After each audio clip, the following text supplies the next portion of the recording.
Welcome to Women, Men, and Relationships. I'm JJ Flazanes, your host. Thank you for downloading today's show.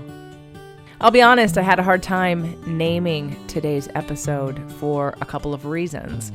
Before I launch into that story, however, I will tell you, for those of you that are new to listening to the show, while I am the host of the show, I do also have a degree of expertise and knowledge and education in many different topics and areas that I bring onto the show. So I'm not just the host who, let's say for sake of simplicity, is the dumb host asking questions. I actually have something to contribute a lot of the time. Also, with that said, this show allows me the opportunity to get to know people like Karen Newell, who's on the show today, Dr. Eben Alexander, who will be on next week, Harville Hendricks, which you've already heard a couple of times, and other people that will be on the schedule in the near future. So the show allows me a conversation.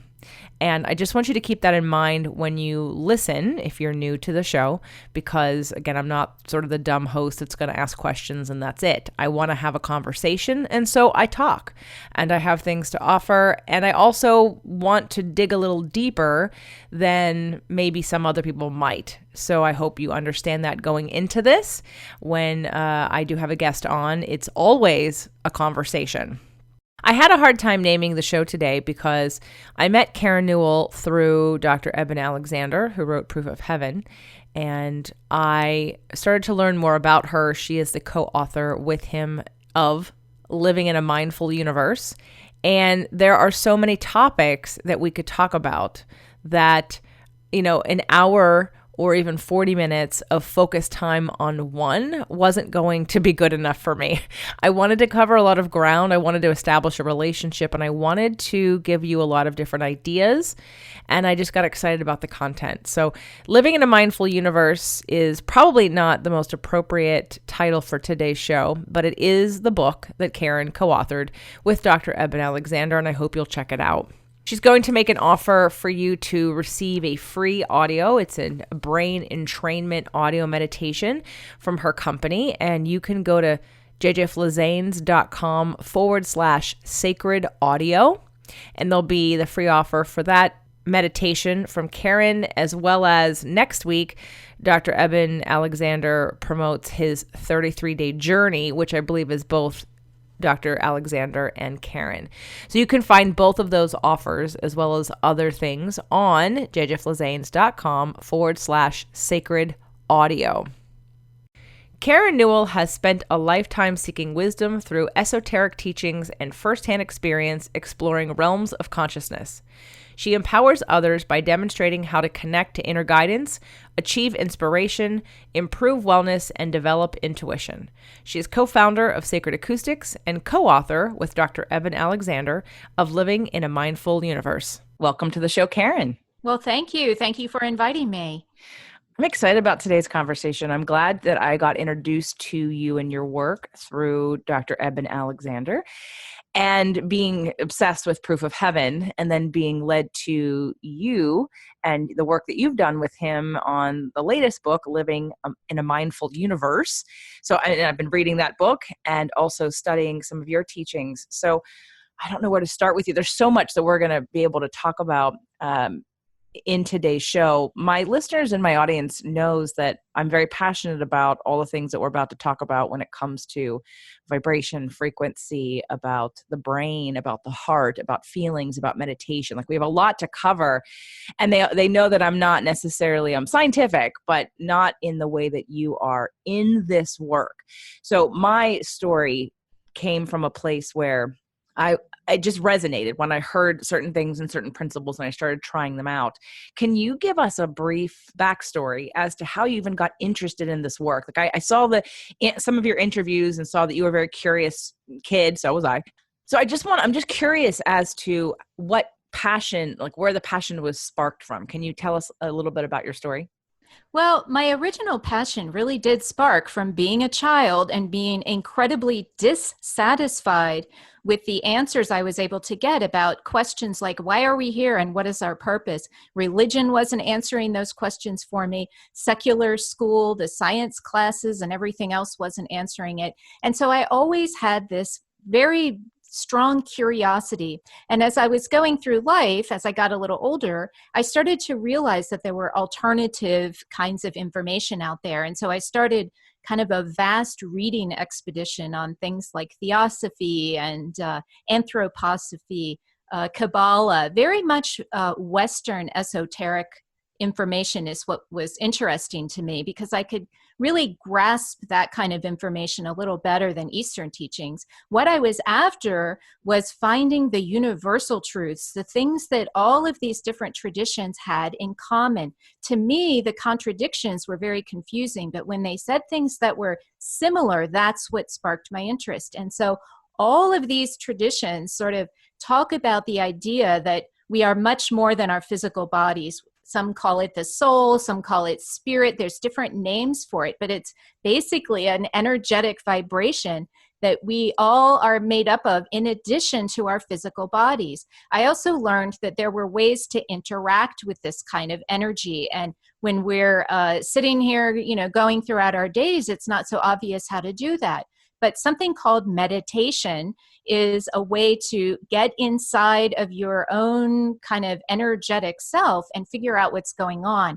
And so when I first sat down to try to meditate, I was a little intimidated because I didn't want to join a church or some kind of Eastern practice that required that you had to agree with certain types of dogmas. So I tried to do it at home alone at first.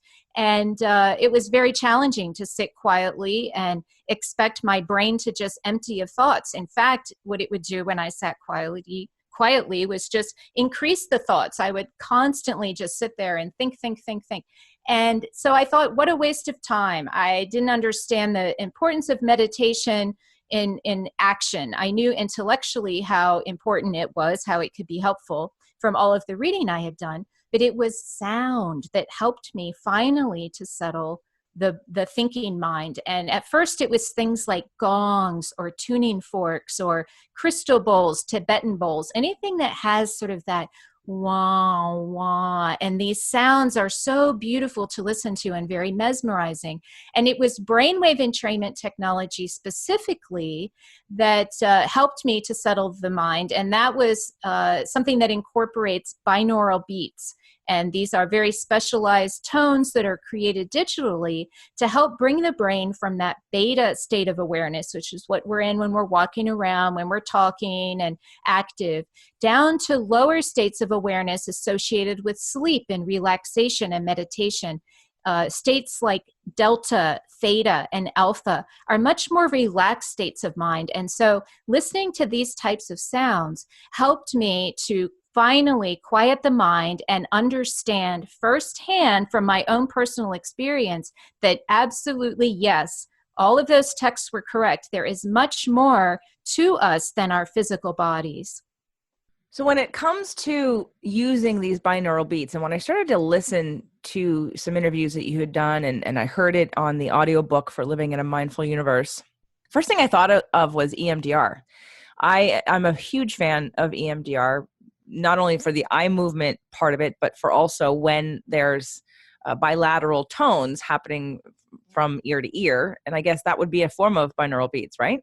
It is. And when EMDR directs you to go left to right, and somehow that plays this role of kind of putting the thinking mind in the background so that the issues that have been kind of suppressed, EMDR allows them to come forward. And so, yes, it's a very similar type of technology, but just from a different approach. We actually mentioned that in Living in a Mindful Universe, comparing EMDR to binaural beats. Now, Sacred Acoustics, the company that I co-founded, our recordings include binaural beats, but we also enhance those binaural beats with monaural beats. We combine the two to create something we call neural helix, which creates the opportunity to have a greater effect over speakers and not necessarily be required to wear headphones. There's an extra power that comes when you integrate the binaural with the monaural.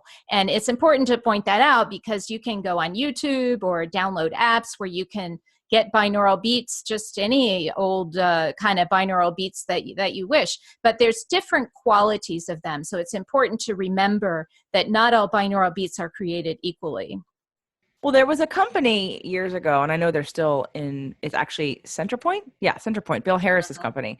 And I had purchased the hypnotherapy sort of beats, and they were using tones to stimulate different parts of the brain. And I remember using them once. It was years and years ago when I was dating a guy, and I was on a conscious side noticing my behavior. Like I was sort of analyzing my behavior with him, doing certain things and asking myself the question of, are you afraid that he'll forget you?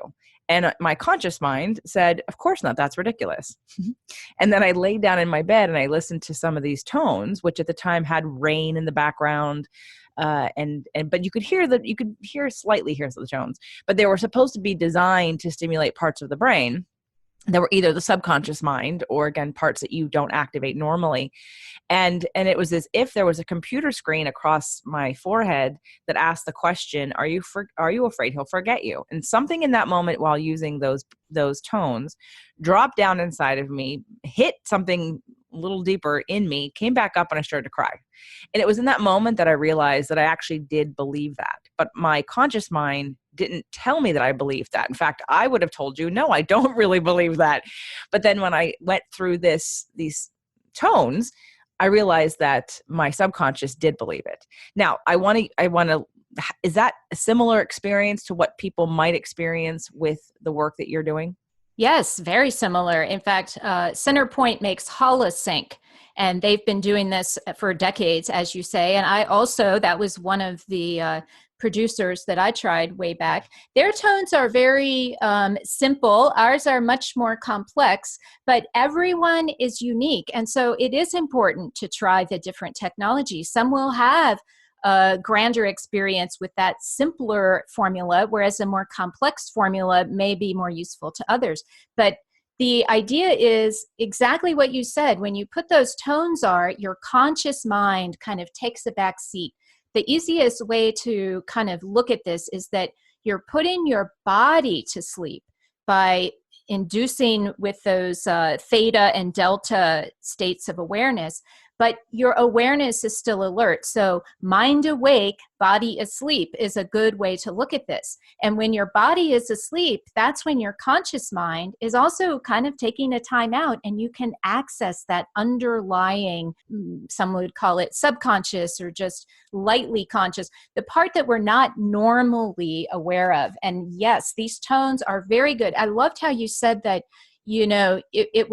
you were all anxious about it. I'm paraphrasing, but you said something like how you were all anxious about it, but then when you listen to the tones, you got calmer and you're able to be more neutral, and you can see your situation in maybe a different light by taking a little step back from it. But these things can happen immediately when you start listening to these types of sounds, or it can take some time. It can take some practice. In the Western world, I know I was one of them. We expect things to happen immediately. We take that pill and we feel it. We know that it's working, but it's not necessarily the case with something like meditation. In fact, the word meditation was a word I avoided for the longest time, because to me it meant you were some kind of ascetic monk separating from the world. And I wanted to bring that sort of otherworldly energy into this world. And I've become more comfortable with that word meditation, but to me, they're more like sound journeys where you're going into your own consciousness and exploring what's there. And it's not always just emptying your mind, sitting quietly, which often is how meditation is described. We like to actually engage actively with our minds by setting intention, by asking questions, by interacting with whatever comes up. And this is a wonderful way to really make progress. If you already have a spiritual practice, it can take you even deeper. And if you don't have a practice, it's a beautiful way to get started. Really, all of us, it's our birthright to understand that we are much more than physical beings. There's a spiritual or unseen part of us that becomes accessible when we take the time to quiet our normal thinking mind and access those other parts.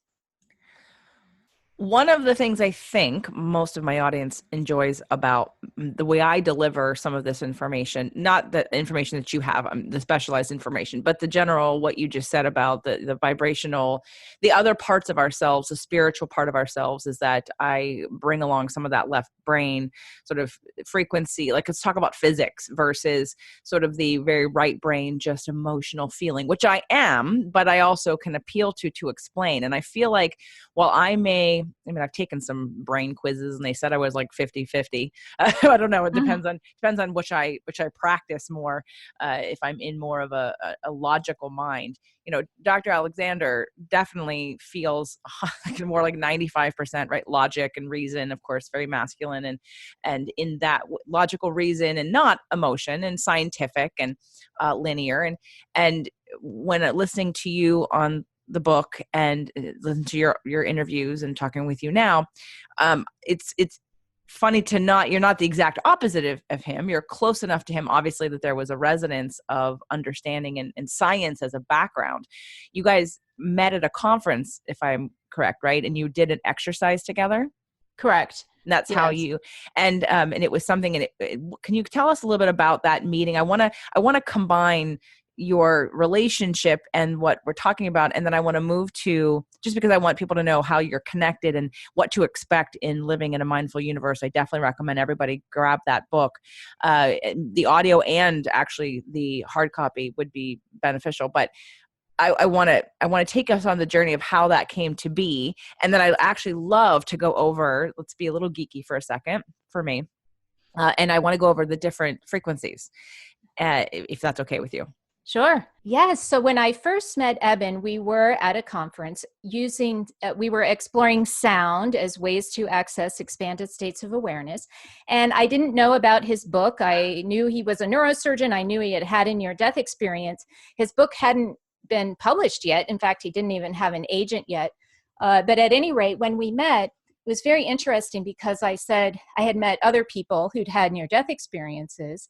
And I asked him, what was the most important thing that you learned? Because so many people learn these deep, profound spiritual lessons.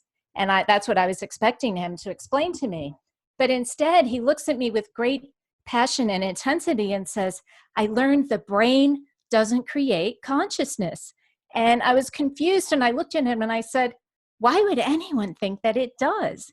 And this was kind of the really illustrates the two extremes that our belief systems were at, because I did not believe that the brain created consciousness, because I had already experienced it in a way that convinced me that consciousness is eternal and lasts forever. And so how could the physical create something energetic?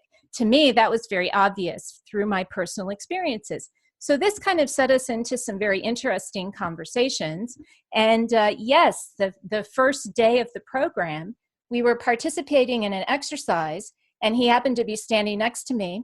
We were all instructed to hold our hands in a circle and feel the energy as it moved to the left, and then feel the energy as it moved to the right.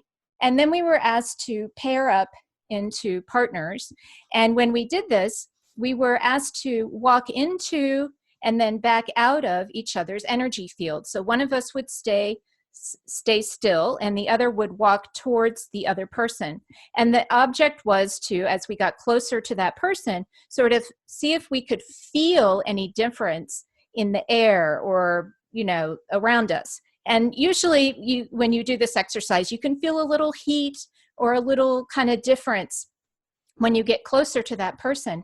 And as Eben and I were doing this, walking in and out of each other's energy fields, he explained to me what he was feeling. And he said to me, I feel the yin and the yang of our hearts joining as one.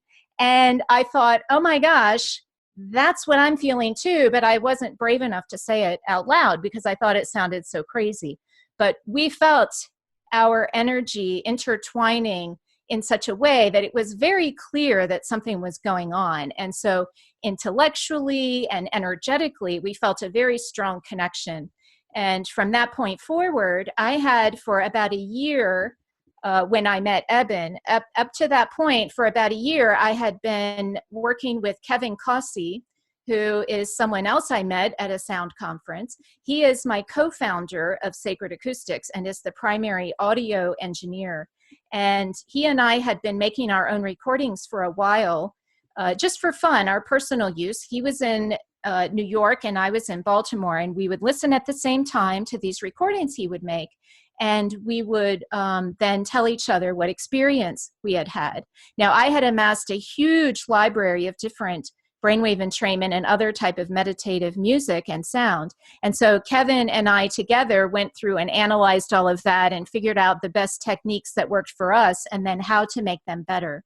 And so when we met Eben, we, for the first time, invited someone else to listen to what we had created. And when he listened, he actually was up in New York meeting different publishers for his book, Proof of Heaven. And since Kevin lives in Manhattan, met him at his hotel and had him listen to our recordings.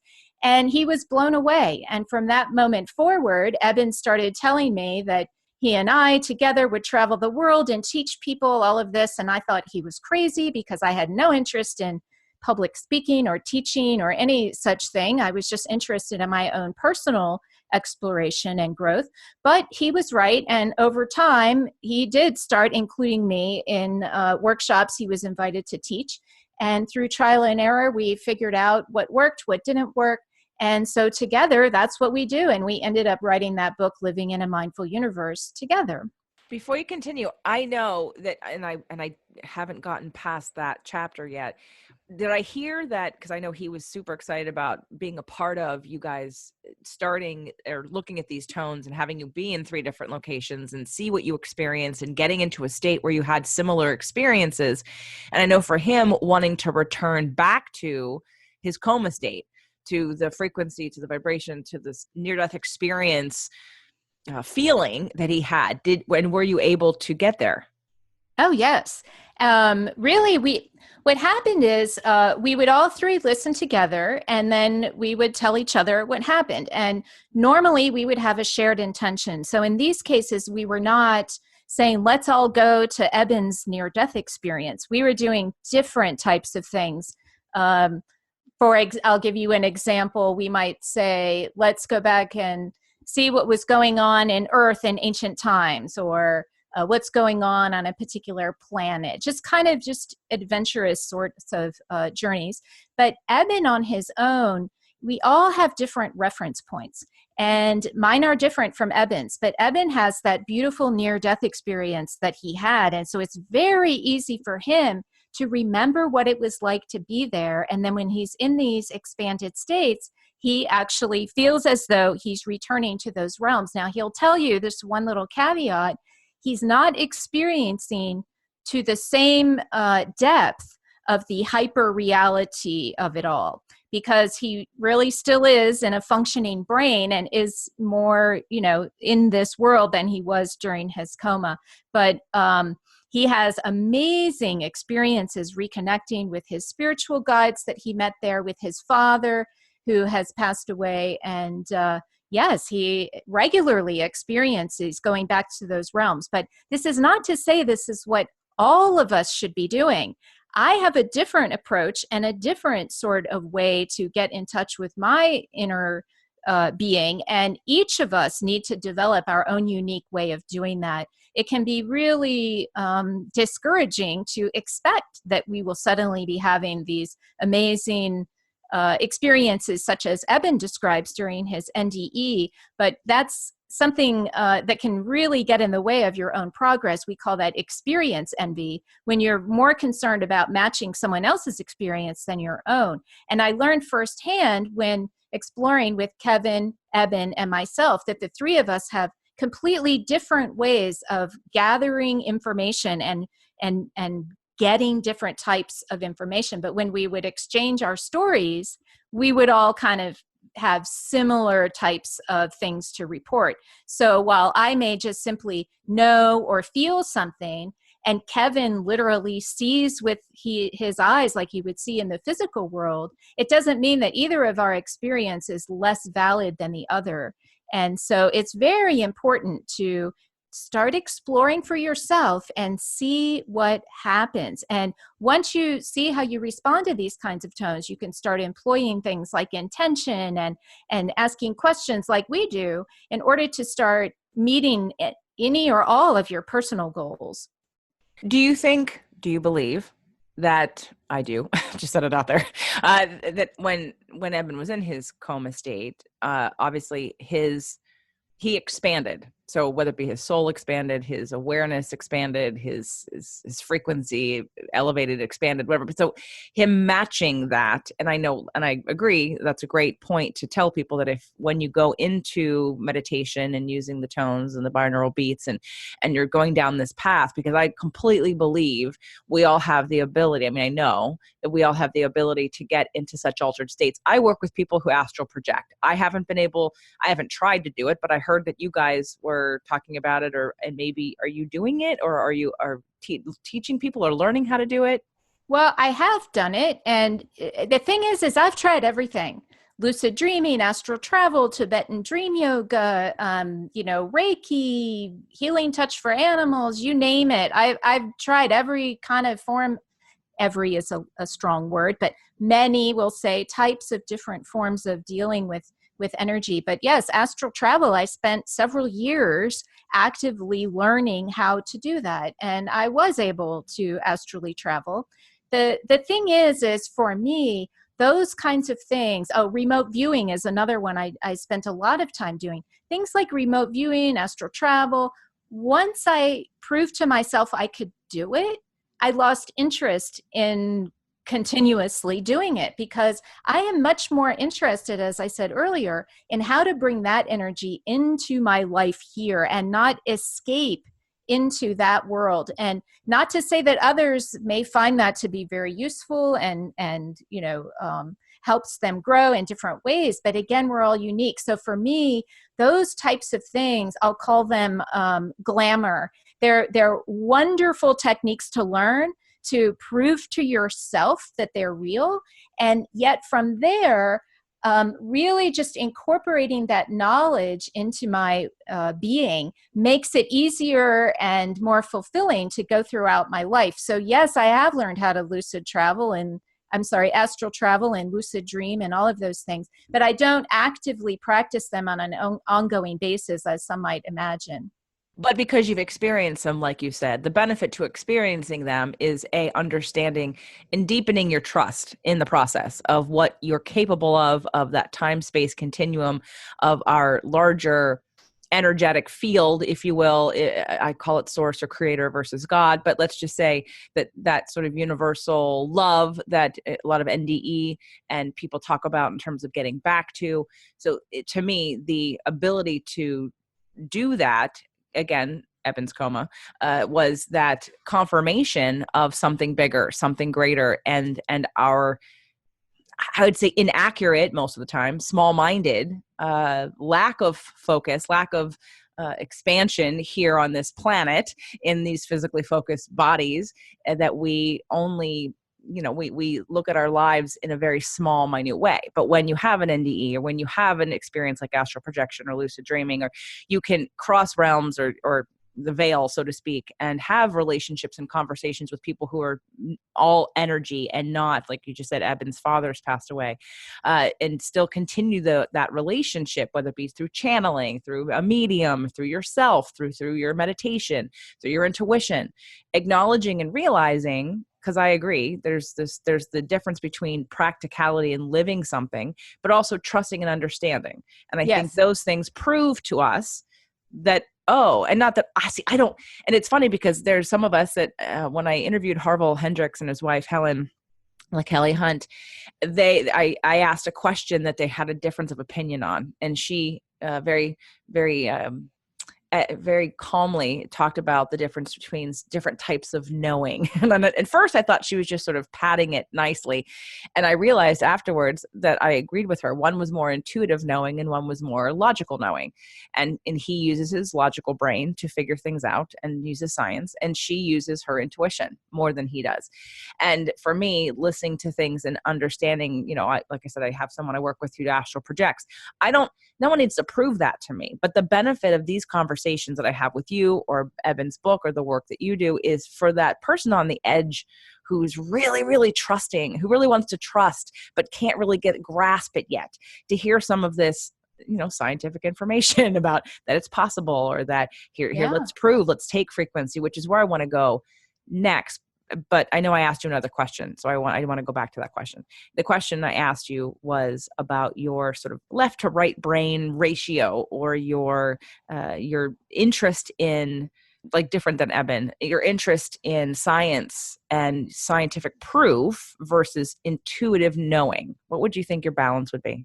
Oh, I'm much more the intuitive knowing. Now, logic is very important to me, because if something doesn't fit logically, then I need to, throw it out. And when you start exploring in these spiritual realms, you'll find that there's a lot of sketchy information, I'll say. And so at first, it's very easy. I remember when I first met Eben, he was so excited about exploring the spiritual and getting to know all of this type of thing, because he had been this academic neurosurgeon for all those years.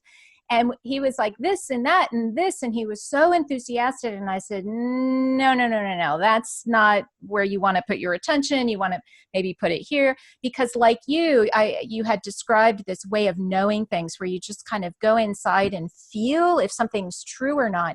And this is something I did when I was a child, and I came to call it my truth meter, where I could actually sense if something was true or not. Now, if other information outside of that feeling contradicted it, then I had to explore further. And so it's a true balance. I love how you said you were 50-50. I haven't taken such a quiz, but I know that I do rely on, I'm also, along with being an intuitive person, I'm also a very technical person, not necessarily scientific, but technical, because I've done web development and network management and email server management and all of that stuff that involves a lot of very straightforward technical information. So I too can dance in both worlds. And I think it's very important for all of us to really become more balanced in that fashion, not only with our analytical mind. Critical thinking is still very important in this realm, along with trusting, as you said. And that's exactly what the astral travel, the remote viewing, the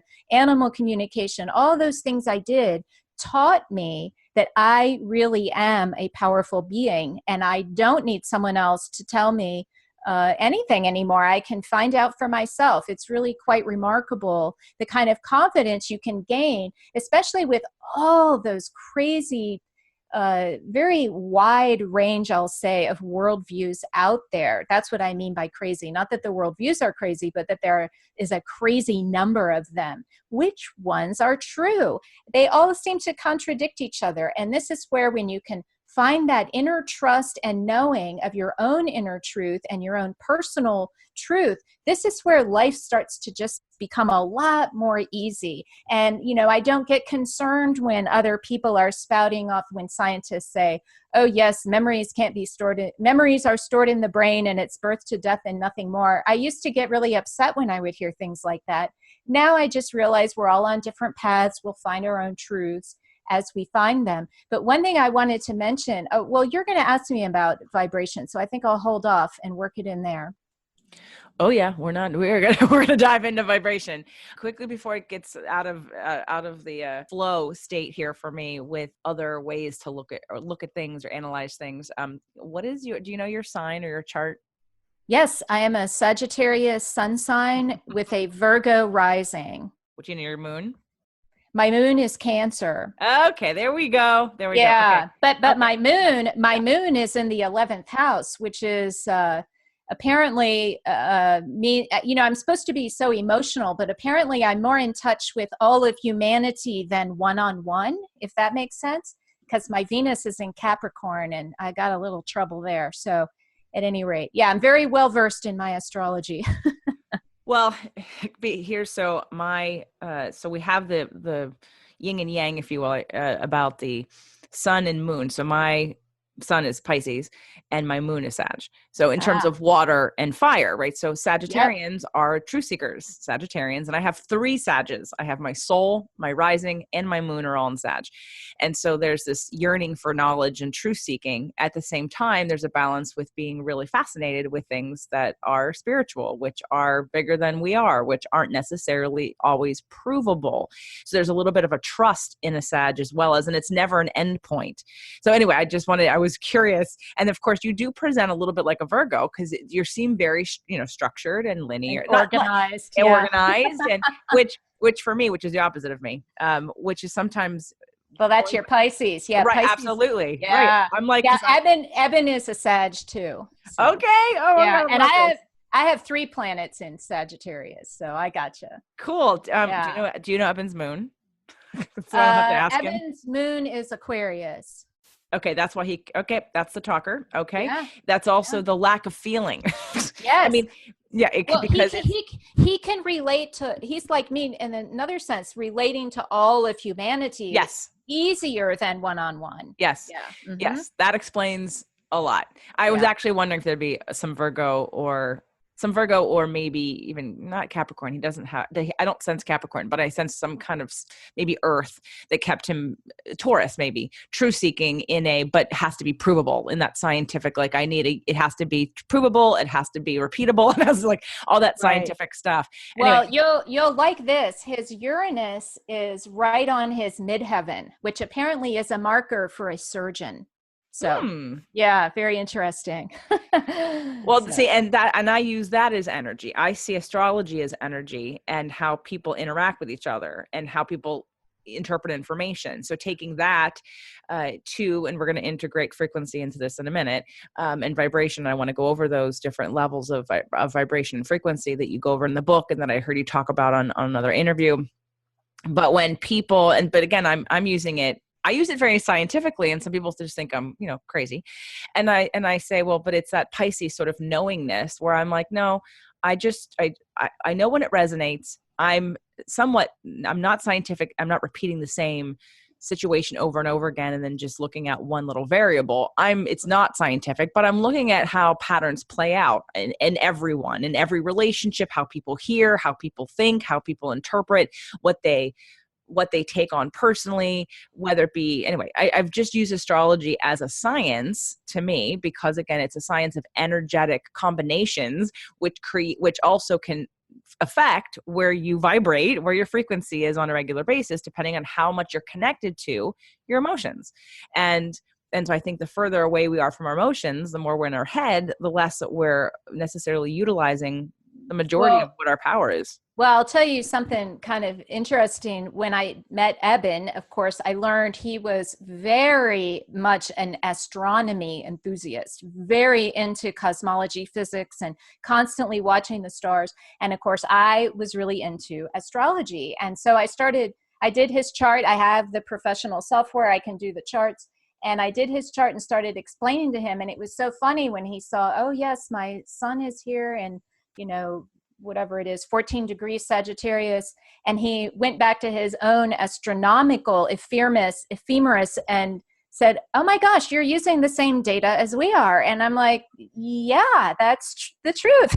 Astrologers aren't making up their own data. It's very funny how the right meets left and east meets west and science meets spirituality in our relationship. And we really are finding a very interesting common ground, because when I looked at Eben's astrology and started pointing some things out to him, he was absolutely amazed that astrology could do what it does. So it's pretty interesting. I'm so thankful, and I'm going to talk to him about this in our interview, of what I think is proof of heaven is his story is the perfect law of attraction story, which I'm going to talk to him about because it's somebody who wanted something so badly, but had to manifest the exact scenario to get it answered. Right. And it's so interesting to look at it from that angle. Oh, yeah. I'm like, this is perfect law of attraction. It's so specific. And anyway, I'm looking forward to that conversation, but I want to wrap this into also where I do want to bring some science, because everybody hears me talk about emotion on this show, and I want to bring in just a little bit of proof. I had a friend once who, some people, he's a mathematician and again, a Taurus, wants proof, not spiritual at all. So he says, right? But his heart emanates so much more trust and spirituality to me than he says that he necessarily believes, in the way that he acts in the world. And at some point I bought Bruce Lipton's book, and I haven't read it, but because when I heard it, Biology of Belief, I'm like, yeah, totally. Our cells have energy, and we act based on our belief systems, which is a frequency, which is an emotion, which is our reality projecting into the world, and then we're matching it. And I didn't read it because I bought it in order to sort of read it, to argue with him, to prove him wrong. And then I thought, okay, never mind. I don't need to do that. And because I know, and I trust, and I don't need to do that. And that leads me to connecting that to the story in the book about the scientist who was opposite of Eben in a conversation, who had a very, negative point of view about some of the things that Eben was talking about in Proof of Heaven. But then he wrote something in a journal after he and his wife got married. It was with the radio that didn't work. And then all of a sudden the radio worked, and she thought it was her grandfather who had passed away. Right. And that whole story, and how he published the story and didn't have any proof of why the radio worked while it was broken in a drawer and for 24 hours or however long it went. But then however many months later, when Eben saw him at another conference, and he changed his tune. Well, what's really funny, this was Michael Shermer, actually, and he's a very hard line scientific materialist who writes for Scientific American. And he actually, what happened was he told the story in his Scientific American blog that, oh my gosh, there must be something to this. It must have been the spirit of my wife's grandfather that was operating this radio.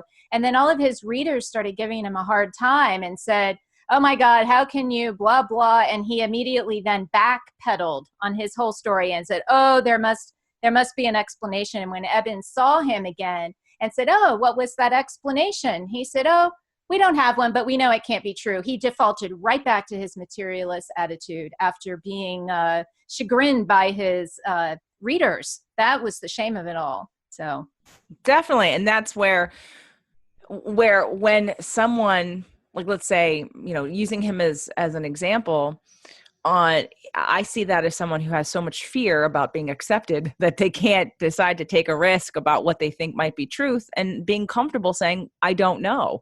And so I'm not going to try to convince that person. Here's where I want to link this into frequency. So, because to me, sometimes I believe that a lot of scientific effort is really about, and we all know that you can take any study, and depending on what you're trying to find, depending on how it's conducted, which half the time is not necessarily, you take a small test group of people and you're coming up with some crazy claim, and and it's not at all controlled. There's so many factors that aren't being regulated that could influence the outcome, and yet we're making a claim. So it's really like whatever you're looking for, you're going to find if you set it up correctly, which to me leads back to vibration and frequency. So if this person is unwilling to, they're stuck in in an emotional frequency of distrust, of fear, of shame, of things that they're not really opening up their mind, and they have a lack of trust because they need to have something repeatable, something so concrete. Yet this world is not concrete at all. There is nothing about, not nothing, but there's so much, so changing that to me, it's always some of the smartest minds. People say, oh, well, that person's so smart. He's a scientist. He went to MIT, whatever, blah, blah, blah. I'm like, okay, he's human. And, right. And we all die and we all have experiences. And it doesn't mean that there's not another explanation. So now I believe that's going to be, we're going to run into people. We're going to learn our lessons based on the frequencies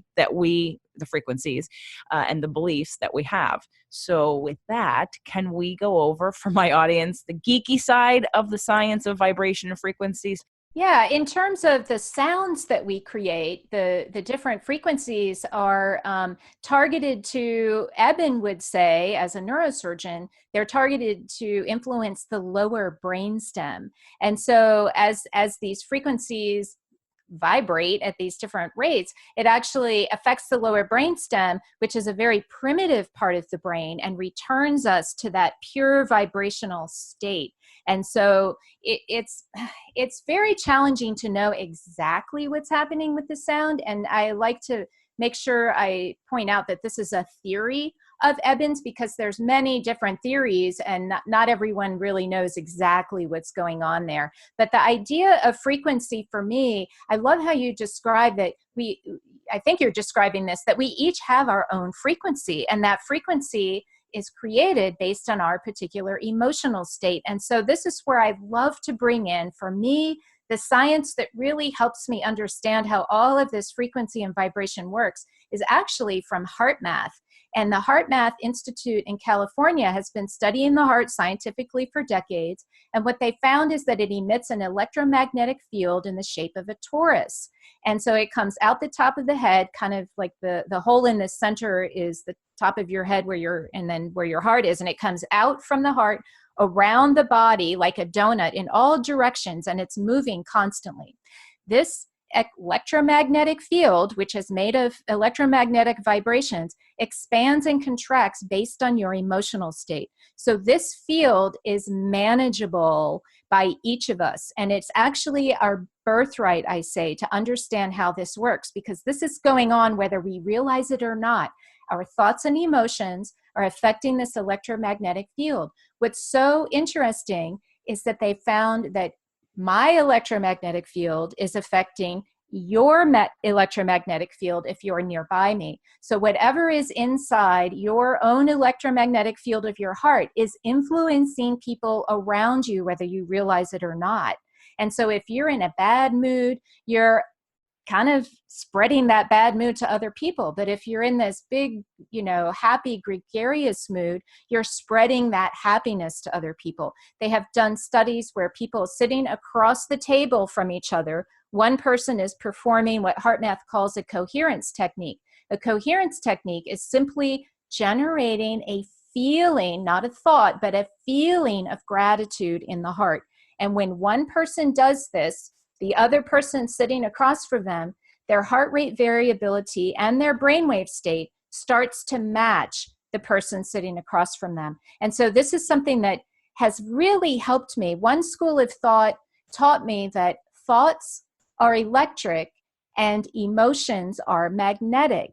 And so that electromagnetic field, I feel as though I have direct ability to influence by consciously managing my thoughts and emotions. And to me, this is the meat, the heart of the vibration. Now, when we first start listening, I'll tie it into the music again. When you first start listening to Sacred Acoustics recordings, we have a free download, and it's our ohm frequencies. And many, not all, but many of our recordings begin with these ohm frequencies. And when people listen, we advise that you actually vocalize the ohm along with the recording. So anything that creates a vibration in the back of your throat, when you can create that vibration and feel that vibration in your physical body, and then hear the vibrations of the tones while you're using your thought and emotion vibration to set an intention, the three of those things, the physical, the non-physical, and the sound, work together. They seem to resonate. And when you are focused on a particular thing, let's say you want to know, what's my purpose for being on this planet? That's a huge question I know that I had and that many people have. The technique I applied in order to learn how to fulfill my purpose, I wanted to know in my head, what is my purpose? What is my purpose? And I asked that question constantly in meditation. And I got various answers, but I didn't believe any of them. And what I started to do was start to feel in my own body, in my own energetic system, that I was living my purpose. What would it feel like if I was living my purpose? I generated what that would feel like. It would be satisfying. It would be fulfilling. It would be all of these wonderful things. And I started to pretend, I'll say, that I was living my purpose by generating that feeling within and then letting it interact with the sound, let the sound carry it away, and then wait for the universe to deliver. And this was a beautifully effective way of really getting my thinking mind out of the way. by thinking of myself as a vibrational being and understanding my thoughts and emotions are made of vibration, and understanding that the sound is also a vibration that I can interact with, when we really live that awareness and understand, we can do all kinds of things. Now, I must say this, when you first start paying attention to the heart, you mentioned it earlier, something triggered you and made you cry when you were listening to binaural beats. And this is not unusual. Some people will start listening, and if you're also putting attention on the heart, you can often start to feel emotional. Now, it's not necessary to know why. That's the first thing. Oh my gosh, why? Where is this coming from? I need to know. I want it to stop. What I learned to do was to just let myself feel whatever emotions were coming up. I learned over time that these were past emotional traumas, some minor, some not so minor, that I had actually stored in my system because I had never properly processed them. So many of us, including myself, don't learn how to process our emotions. We learn how to suppress them. And so they just sit there waiting to be triggered by some future event.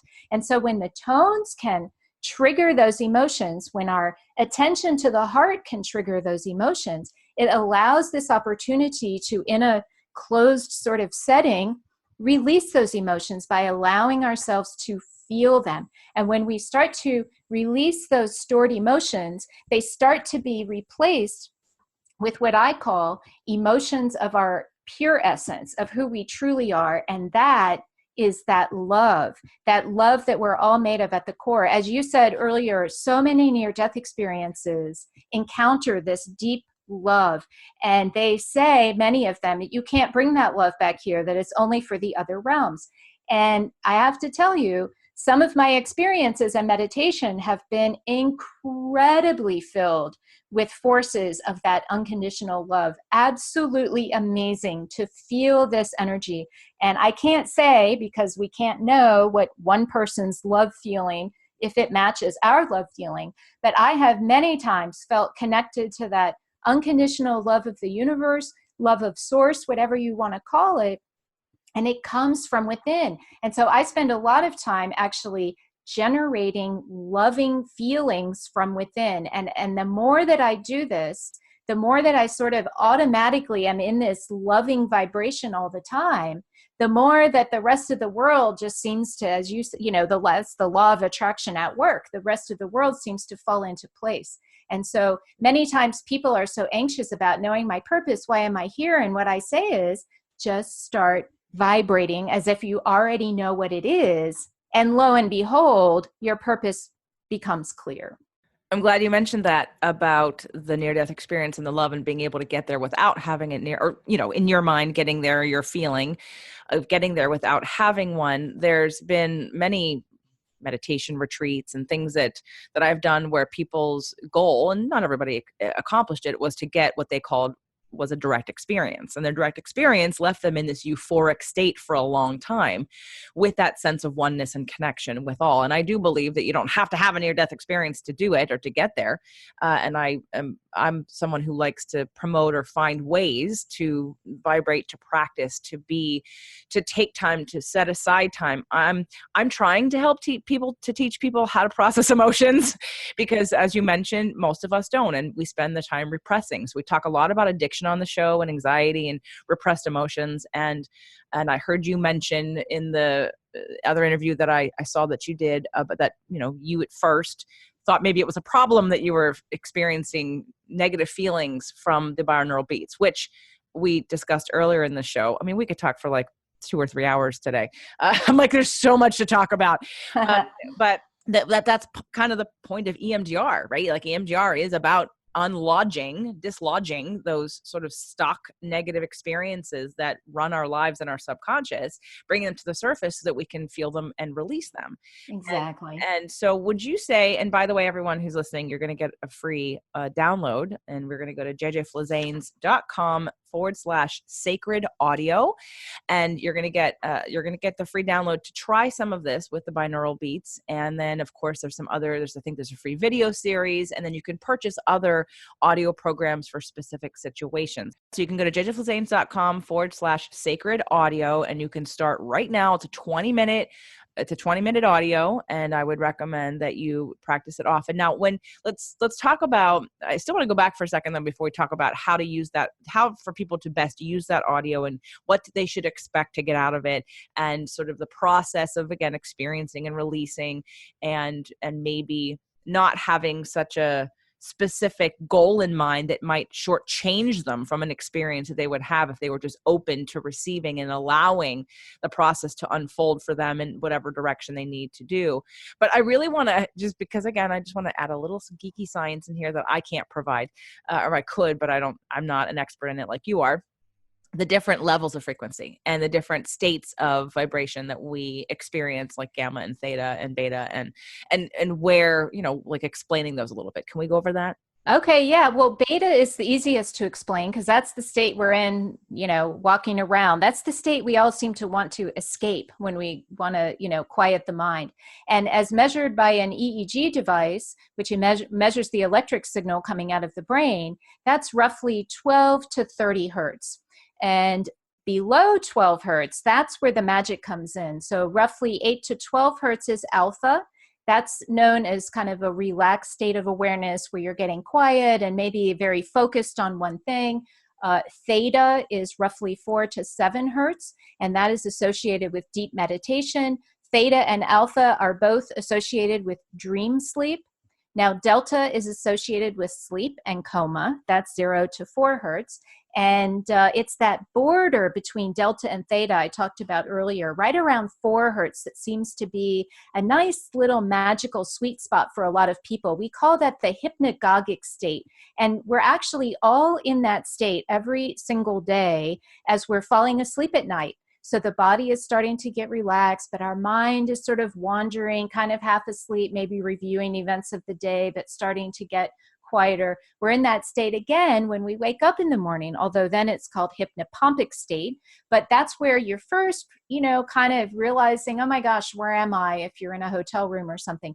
That's the state that we're trying to induce when listening to these different frequencies. And so it can behoove all of us to get out of that beta state of awareness that we're in all the time. Now, interestingly, last year we completed a pilot study with a psychiatrist in Manhattan in New York City. She wrote up that paper, and it's actually been provisionally approved and accepted by a medical journal, the Journal of Nervous and Mental Disease.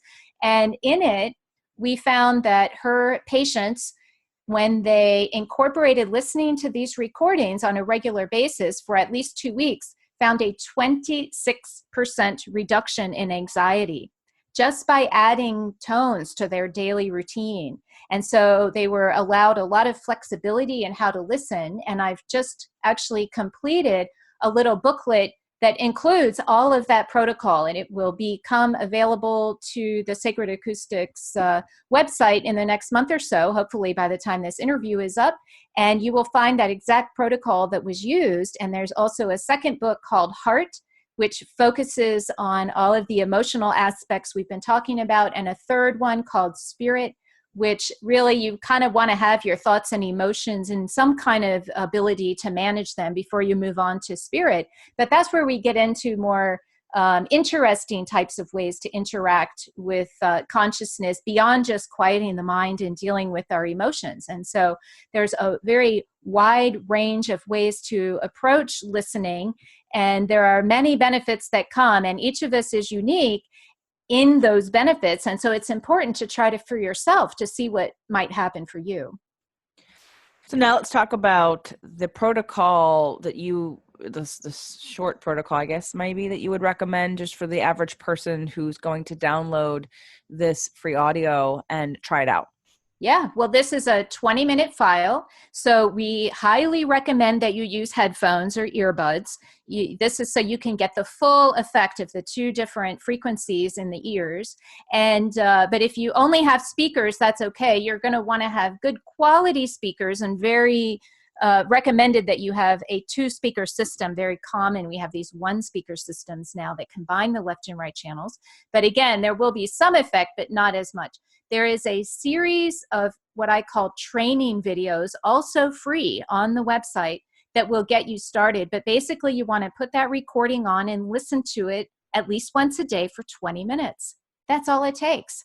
And from there, you can, have goals, you can set personal, different kinds of things, keep a journal and all of that. That's all included in the training series videos, also free, like I said, but just start listening. That will help you once a day and see what happens. That's awesome and exciting. And I can't wait to continue using it myself. I just downloaded it today.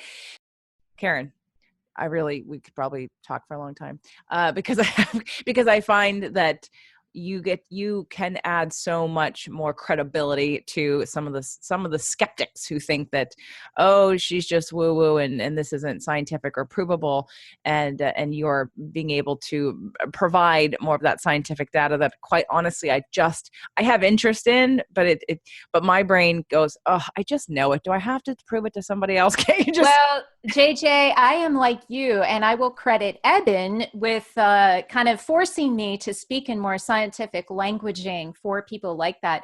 But the bottom line is your proof comes from your own personal experience. And it's really important to try it for yourself and not just armchair, decide that you know how it all works. That's the main message. Yeah. And being open, when you were talking about learning how to astral project and the lucid dreaming and things, like, I don't have any, not that I believe it. Like, when people tell me things, I go, yeah, okay. Yeah, I believe it. I don't have to do it to believe it. There's just a knowing I have about, yeah, I trust that that's possible. And other people who come to me. So, but to hear that you can train yourself to do it, I mean, maybe I might be interested in one day, but currently I love hearing that we're starting to incorporate this in a more mainstream way to help more people, because ultimately the whole goal of, I believe, your books, your work, my work, is to help free people into a life, into an experience, into an empowerment, into a co-creation, using intuition, really getting out of what I think our society has become more of. Now, again, it depends on what you're looking at, right? Whatever your frequency is, if you're looking for more people who have more addiction and anxiety, which there are, because we're speeding up the rate at which information is traveling and that we're getting it. So just by how the essence of what's happening in the world, technology is at a place where we can't catch up our brains. We're not built like a computer, but our frequencies and our vibration we can still decide how we react to that versus getting caught up in this sort of lightning speed of information. Exactly. Now, it doesn't take much to look around the world and see what problems we have related to that addiction and to those kind of spiritually empty types of problems. Eben and I liken this to being related to the idea that our main worldview in the Western world is that we're nothing more than epiphenomenon of chemicals and neurons in our brains. And by returning to this idea that we are much more than that, by getting that back into our worldview, I believe this will improve quality of life and we'll start to make different decisions, and our world will truly become a better place if we all start to realize we are more than just products of chemicals and neurons by some bizarre chance. It's much more deliberate than that, and we are here for a purpose, and it's time for us to really understand that and start applying it in our lives.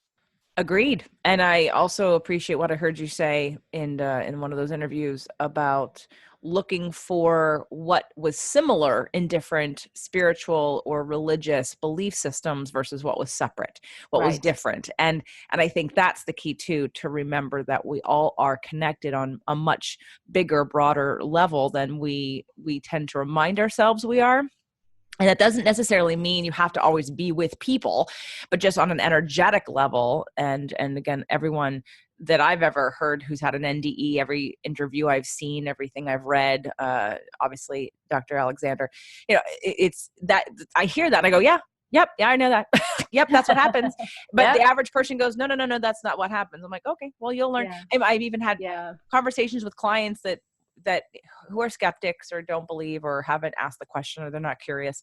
And I go, oh, that's fine. That's fine. So when you cross over, you're going to know, you're going to come back. Yeah. You're going to come to me in a dream and be like, oh, hey, it's like, it's fine. You're going to get that you're so much bigger than this. And well, you have to meet people where they are. And I had to be met where I was. I wasn't ready to hear all of this maybe 15 years ago, so it's all an evolution and we're all in this together, as you said. Yeah. And we want to just tap into and connect with those who are searching for this information. They are curious. You are ready. And for no other reason. I mean, I just posted something on Instagram yesterday that said, people aren't going to hear what they're not ready to hear, or something like that. And right. And someone just wrote back on my post and said, oh my gosh, this is so true. My mother gave me all of your books and I wasn't ready till now. And I found your podcast on my own. Like, what, divine timing is timing. And like you've mentioned on this show today, we all have our own separate journeys. Our paths are going to be different. Our goals are going to be different. Our experiences are going to be different. And ultimately, we're all just here to help each other live a better life while we're here, and to experience as much of that deep connected love and abundance and trust now, versus we don't have to die to get there. We can do it now. And I think that's what everyone's seeking. Let's get off medications and stop repressing our feelings and embrace the wholeness, the oneness, the love that we really are. And these are techniques that can do that. So I'm very excited to start using the free audio from you and have everyone else download it. Again, it's jjflazanes.com/sacred audio. Listen to the trainings, do the videos, and start doing the 20-minute meditations and the binaural beats. And I can't wait to revisit this. And I'd love to have you back on if you're interested, Karen. Oh, absolutely. And then we could go even deeper after you've tried some sound.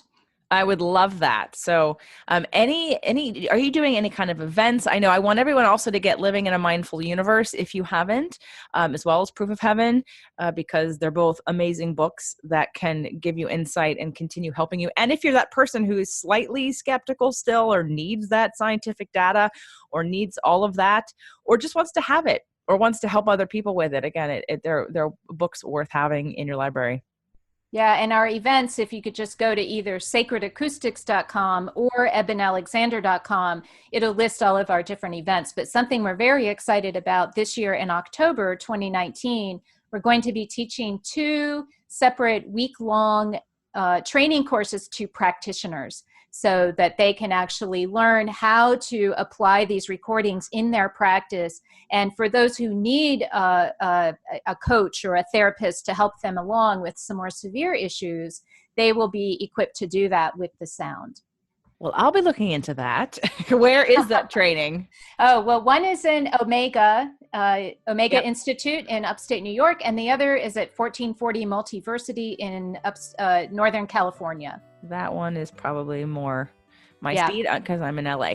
Okay, they're both in October, and the dates and all the information will be listed on our website shortly. Excellent. Well, Karen, it's been such a pleasure to have this conversation with you. I look forward to having you back after I've had a little more experience. And yes, I'd love to go deeper, because everyone who's listening to this right now has most likely, if they're a member of my community, has done other kinds of meditations, and they're always looking for sort of the next step of growth and expansion, and any kind of tool that can help them get there, because we're all, again, seeking some of that same love and trust on a more regular basis to help life. Wonderful. Thank you for doing what you do.